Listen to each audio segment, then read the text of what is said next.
নমস্কার, নিউজ টাইমের ডিজিটাল পেজে আপনাদের সবাইকে স্বাগত। আপনাদের সঙ্গে আমি সুপ্রিয়। আমার বিশেষ অনুষ্ঠান এডিট বিট নিয়ে আবারও হাজির হয়েছি। তৃণমূল আমলে চমকানো ধমকানো তোলাবাজি, এই সংস্কৃতি আমরা বারবার দেখেছি, আর জানিয়ে বিজেপি বিরোধী দল থাকাকালীন বারবার প্রশ্ন তুলেছে। কিন্তু 2026-এ বিধানসভা নির্বাচনে এ রাজ্যে পরিবর্তন হওয়ার পর মাত্র 2 থেকে 3 মাসের সময়ের মধ্যেই সেই একই সংস্কৃতি আবার ঘুরে ফিরে আসছে।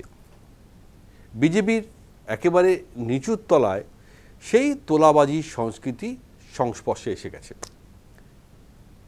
রাজ্য সভাপতি শ্রমিক ভট্টাচার্য যখনই এই ধরনের খবর পান, তা নিয়ে কিন্তু তিনি রীতিমতন মুখ খুলেছেন, বার্তা দিয়েছেন যে আমাদের দলের মধ্যেও সেই তোলাবাজি সংস্কৃতি ঢুকে পড়েছে। ফলে একটা সময় যখন এই ডিম থেরাপি চলছিল, ফলে এই ডিম থেরাপির অভিমুখ কিন্তু আবার ঘুরে আমাদের দিকেই আসতে পারে, তাই সাবধান হয়ে যান। কিন্তু এই সাবধান বার্তার পরেও কি এই সংস্কৃতি বদলাবে? মনে তো হচ্ছে না। কারণ রাজ্যের বিভিন্ন জেলা থেকে যে তোলাবাজির খবর আমাদের সামনে আসছে, যা নিয়ে রীতিমতন চিন্তিত হয়ে পড়ছেন বিজেপির শীর্ষ নেতৃত্ব। তবে তার আগে একবার শ্রমিক ভট্টাচার্য কি সাবধান বার্তা দিয়েছেন একবার শুনুন। পৃথিবীতে সমস্ত একচেটিয়া একদলীয় একাধিপত্যের পতন হয়।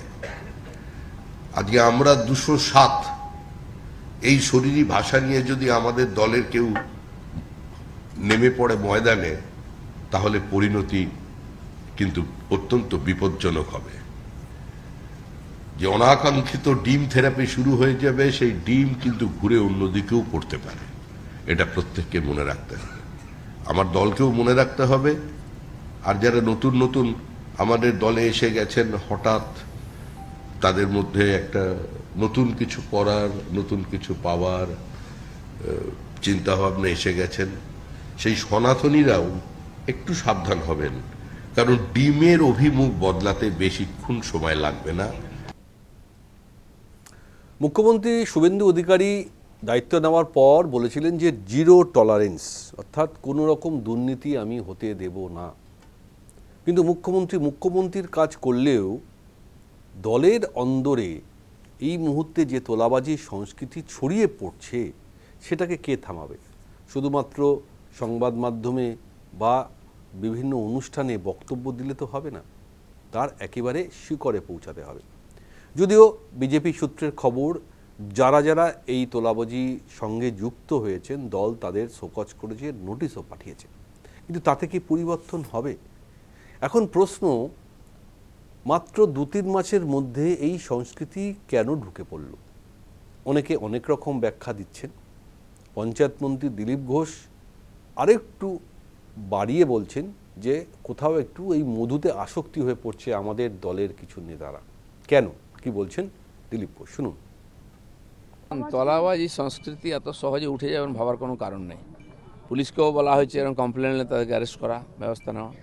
এবং সেই তোলাবাজরাই আমাদের অনেক লোকের সঙ্গে চিপকে গেছে। আমাদের বহু নেতা আছেন যারা নূতন এই মধুতে আসক্ত হয়ে যাচ্ছেন, কিন্তু পার্টিও নজর রেখেছে, চেষ্টা করছে এগুলোকে অ্যাভয়েড করতে। পার্টির মধ্যে আলোচনাও হচ্ছে। আর এরা খুব ঘনিষ্ঠ হয়ে গেছে। মানে এই যারা দুর্বৃত্ত ছিল, মানুষকে কষ্ট দিয়েছে, লুট করেছে, তারা আসার চেষ্টা করছে আমাদের লোকের কাছে। তো আমার মনে হয় যে বিজেপি নজর রেখেছে, এবং মানুষ যে উদ্দেশ্য নিয়ে পরিবর্তন করছে সেটা যেন ভুলে না যাই আমরা। আমাদের প্রত্যেকের দায়িত্ব এইসব লোক থেকে দূরে থাকা এবং এদের অন্যায়ের বিচার করা। দলের মধ্যে আবার একটি অংশ থেকে বলা হচ্ছে যে এই নিচু স্তরে তৃণমূলের এই ছোঁয়াচে রোগটা ধরেছে। তার কারণ হচ্ছে বেশ কিছু তৃণমূল যারা নাম বদলে, ছাপ বদলে, পতাকা বদলে বিজেপির মধ্যে ঢুকে পড়ছে, তারাই এই সংস্কৃতি ছড়িয়ে দিচ্ছে। এবং যারা এই মুহূর্তে বিজেপির দায়িত্ব রয়েছে বিভিন্ন জেলা সংগঠনে, তাদেরকে ইনস্টিগেট করছে। যদি সেটা করেও থাকে, তাহলে কেনই বা ছড়াবে? সেটা দেখার জন্য রাজ্যের শীর্ষ নেতৃত্ব তো রয়েছে। আর মুখ্যমন্ত্রী যখন বারবার জিরো টলারেন্সের কথা বলেন, আইন শৃঙ্খলা রক্ষার কথা বলেন, তাহলে সেটা তো মেনটেন করতে হবে। মুখ্যমন্ত্রীর পক্ষে তো আর সবসময় সব জায়গায় গিয়ে এগুলো থামানো সম্ভব নয়, কারণ গোটা বিষয়টা দলীয়। ফলে আজ তৃণমূল কংগ্রেস যাদের বিরুদ্ধে এত অভিযোগ ছিল তারাও কিন্তু বলার চান্স পেয়ে যাচ্ছে যে মাত্র 2-3 মাসের মধ্যেই এই দলের মধ্যেই এই তোলাবাজি সংস্কৃতি ঢুকে পড়েছে। তাহলে আমরা কি দোষ করলাম, তাই না? একবার শুনুন কুনাবাবু কি বলছেন। শ্রমিক ভট্টাচার্যের পর দিলীপ ঘোষ বলছেন, এর আগে দেখেছি বিধায়ক জিতেন্দ্র তিওয়ারি বলেছেন, অর্থাৎ একটা সরকার 2 মাস 2.5 মাস হলো একটা সরকার এসছে, তার মধ্যেই দলের শীর্ষ নেতাদের বলতে হচ্ছে যে বিজেপি দলের মধ্যে তোলাবাজি রুখতে হবে। তার মানে ভাবুন, নেতারা এক কথা বলছেন, ভালো ভালো কথা বলছেন, কিন্তু তাদের গ্রাসরুট বা তাদের স্থানীয় বা বহু ক্ষেত্রে অনেক বড় নেতার ক্ষেত্রেও এগুলো কি রাখা হচ্ছে? নেতাদের কথাগুলো তো সোনার পাথরবাটি হয়ে যাচ্ছে। তো শ্রমিক ভট্টাচার্য রাজ্য সভাপতি, একটা দলের রাজ্য সভাপতিকে দলটা 2 মাস হয়েছে সরকারে এসছে বলতে হচ্ছে যে এইভাবে তোলাবাজি চলবে না। দিলীপ ঘোষকে বলতে হচ্ছে দলের মধ্যে রোগ ঢুকছে। জিতেন্দ্র তিওয়ারিকে বলতে হচ্ছে 15 বছর কি বলছি, 2 মাসে আমরা সবাইকে ছাড়িয়ে গেছি, দুঃখের সঙ্গে বলছি। অর্থাৎ বিজেপি জমানায় তোলাবাজি এবং আনুষঙ্গিক যে সমস্যাগুলো, একাধিক পাড়ায় পাড়ায় অশান্তি, নিজেদের মধ্যে দখলদারির গোষ্ঠীবাজি মারামারি, এগুলো তো সবাই চোখের উপর দেখতে পাচ্ছেন। আর শ্রমিক ভট্টাচার্য, দিলীপ ঘোষ এবং জিতেন্দ্র তিওয়ারির মতো নেতাদের কথায় প্রমাণিত হয়ে যাচ্ছে যে এই তোলাবাজি বলুন বা এই ধরনের ভাইরাসে এই 2 মাসে সরকারের নেতৃত্বাধীন বিজেপিটাও ভরপুর আক্রান্ত। এখানে একটা ছোট্ট ডিফারেন্স আছে। কুণালবাবু হয়তো অনেক কিছু মনে করিয়ে দেওয়ার চেষ্টা করছেন, কিন্তু এর আগে পূর্বতন সরকার যখন 15 বছর এই রাজ্য শাসন করেছে তখন কিন্তু তৃণমূল দলের শীর্ষ নেতৃত্ব থেকে কখনো এই ধরনের বার্তা দেওয়া হয়নি। আজ দখলদারি, গোষ্ঠীবাজি, তোলাবাজি অবশ্যই যা সামনে আসছে সেটা কিন্তু বিজেপির শীর্ষ নেতৃত্ব তাদের নিচু লেভেলের কর্মী সমর্থকদের বার্তা দিচ্ছেন। সেই বার্তা কিন্তু এর আগে কখনো দেননি। হ্যাঁ, অবশ্যই দল যখন বড় হয়, দল সরকারে যখন থাকে, কিছু লোক, সুবিধাবাদী লোক থাকে যারা এই ক্ষমতার অপব্যবহার করেন, এবং আজ যারা ক্ষমতার অপব্যবহার করছেন তারা কিন্তু এরপরে আইনের শাসনে ঠিক কোথাও না কোথাও গিয়ে ধরা পড়বেন। ফলে এটা পার্মানেন্ট নয়, এটা একটা প্রয়াস, হয়তো চেষ্টা হয়েছে, কিন্তু এটা অচিরেই রুখবেন, কারণ এই দলটার নাম বিজেপি। কেন্দ্রের বিভিন্ন ইস্যু নিয়ে এই মুহূর্তে আমরা দেখছি সর্বভারতীয় রাজনৈতিক স্তরে মোদি, অমিত শাহজির বিরুদ্ধে অনেক কথা বা আলোচনা হচ্ছে, সেটা আলাদা দিক।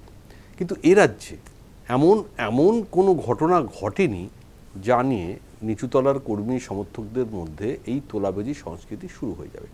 কারণ আবারও বলছি, এ রাজ্যের মুখ্যমন্ত্রীর নাম শুভেন্দু অধিকারী এবং এ রাজ্যের রাজ্য সভাপতি কেন্দ্রীয় রাজ্য বিজেপির শ্রমিক ভট্টাচার্য। তাদের অভিজ্ঞতা অনেক এবং তারা জানেন যে কিভাবে সংগঠনটাকে ধরে রাখতে হয় এবং কিভাবে সংগঠনকে সংস্কার করতে হয়। আজ হয়তো কিছু লোক তাদের নিজের দখলদারি, গোষ্ঠীবাজি, কর্তৃত্ব কায়েম করার জন্য এই তোলাবাজি শুরু করেছেন, কিন্তু সেটা বেশি দিন যাবে না, থেমে যাবে, থামতে বাধ্য হবে। যে কাজ এই মুহূর্তে প্রশাসন করছেন বা শুভেন্দু অধিকারী করছেন, সেখান থেকে আমার মনে হয় মানুষের মধ্যে সেই ভরসা বা আশা থাকবে। তবে ভালোর কিছু খারাপও থাকে। এত বড় ম্যান্ডেট নিয়ে বিজেপি সরকার গড়েছে, তৃণমূল দল এই মুহূর্তে ভেঙে চুরে একাকার হয়ে গেছে, সেটা পরিষদীয় দল বলুন, সংসদীয় দল বলুন, মমতা বন্দ্যোপাধ্যায়ের প্রতীক তহবিল কে পাবে, কিভাবে পাবে, তা নিয়ে অনেক প্রশ্ন আছে। কিন্তু বিরোধী তো সবসময় বিরোধীরাই হয়। আজকে তৃণমূল কংগ্রেসের ভাগ হলেও বিরোধী তো বটেই। সুতরাং সেই বিরোধীদের যদি বাড়তি স্পেস কোথাও পেয়ে যায়, সেটা এ রাজ্যের শাসক দলের কাছে ভালো লক্ষণ হবে না। তাই আমার মনে হয় অচিরেই এই সমস্যা কোথাও না কোথাও গিয়ে শেষ হবে, এবং সেটা দলীয় স্তরে যেমন হবে, প্রশাসনিক স্তরেও হবে। এটাই আমার মনে হয় যারা ভালো সংগঠনের লোক তারা নিশ্চয়ই ধরতে পেরেছেন। আর নিচুতলার কর্মী সমর্থকদের মধ্যে যারা এই ধরনের কাজ করছেন তাদের চিহ্নিত করার কাজ শুরু হয়েছে, এবং আমার ধারণা কিছুদিনের মধ্যেই তারাও আইনের শাসনের মধ্যে পড়বেন। এখন গোটা বিষয়টা নজরদারির ওপর আছে, এরপরে হয়তো আরও কঠিন কোনো সিদ্ধান্ত হবে। সেদিকে আমাদের নজর রাখতে হবে। তবে এইভাবে বিরোধীকে কোনো স্পেস দেওয়া যাবে না বলে আমার মনে হয়, এবং স্পেস দিলে আজ না হোক কাল সেটা কিন্তু রাজ্য বিজেপির পক্ষে খারাপ হবে। আজ অনুষ্ঠান এখানেই শেষ করব, হাতে আর একদম সময় নেই। তবে আপনাদের গুরুত্বপূর্ণ মূল্যবান মতামত আমাদের ভিউয়ার্স পোলের মাধ্যমে আপনারা পোস্ট করবেন। আমরা সমস্ত আপনাদের মতামত আমাদের ডিজিটাল পেজে তুলে ধরব। আর সমস্ত খবর আপডেটসের জন্য আপনারা সাবস্ক্রাইব করবেন নিউজ টাইমের ডিজিটাল পেজ। আজ এখানে শেষ করছি, নমস্কার।